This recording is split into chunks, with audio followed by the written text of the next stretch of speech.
24 साल की उम्र तक मेरा जीवन सचमुच बहुत सुंदर था। ऐसा महसूस हुआ जैसे धूल भरा और दूर का और सुन्न और असुविधाजनक और भ्रमित करने वाला, और ऐसा नहीं था कि यह बिल्कुल बकवास जैसा था, आप जानते हैं। कम से कम मुझे ऐसा ही लगा, लेकिन मुझे यह भी नहीं पता था कि मेरे पास इसकी तुलना करने के लिए कुछ भी नहीं है। लेकिन मुझे बहुत बहुत स्पष्ट रूप से जन के 3 स्तंभों को खोलना, आप जानते हैं, और फिल्टर करना याद है। ओह, आप ये कैसे करते हैं जजेन? आप इस तरह बैठते हैं जैसे मुझे इसकी कोई परवाह ही नहीं थी। और फिर मैंने यह अध्याय देखा, और यह ऐसा है जैसे ये लोग इस गहन परिवर्तन से गुजरने के बारे में बात कर रहे हों, और ठीक यही मुझे महसूस हुआ। मैं ऐसा कह रहा था, वाह, उस किताब में शारीरिक रूप से और शारीरिक रूप से उसके शरीर में कुछ था जो जन्मों से परे जुड़ रहा था और फैल रहा था।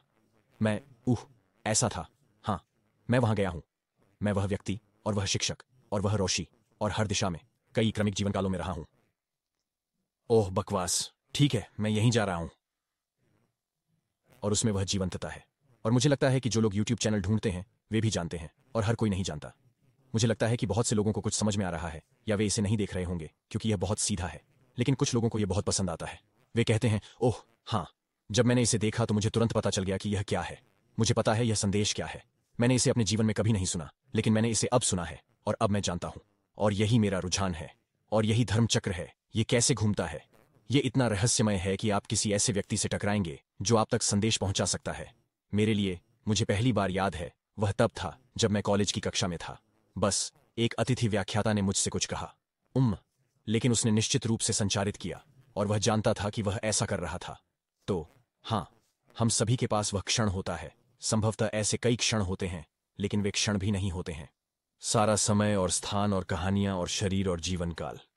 यह दीवार पर हाथ रखने और चीजों के बीच चमकने वाली फ्लैशलाइट की तरह है, जैसे कि दीवार पर कोई छवि। लेकिन यहां जो हो रहा है वह यह है कि हम वास्तव में इसके बारे में बात नहीं कर सकते हैं, लेकिन यह सब इसी के बारे में है, और हम अपना सापेक्ष जीवन जीते हैं। वास्तव में यहां हम सभी का जीवन बिल्कुल अलग है, लेकिन वहां कुछ ऐसा है जिसमें हम स्पष्ट रूप से रुचि साझा करते हैं।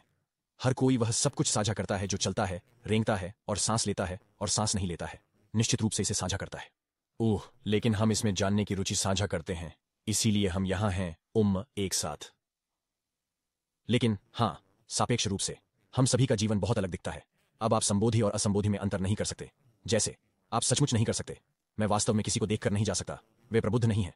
लेकिन लोग मुझसे पूछेंगे, जैसे, क्या आपको लगता है कि मेरे साथ ऐसा हुआ है या वैसा हुआ है? ये ऐसा है जैसे आप बिल्कुल खाली हैं। तुम एक खाली खोल हो, लेकिन मन में क्या चल रहा है हम उस पर बात कर सकते हैं, लेकिन उसका भी कोई मतलब नहीं है, और मैं यह पहले से ही जानता हूं। तो जागा हुआ, सोया हुआ, प्रबुद्ध, गैर प्रबुद्ध, मेरे लिए इसका कोई खास मतलब नहीं है।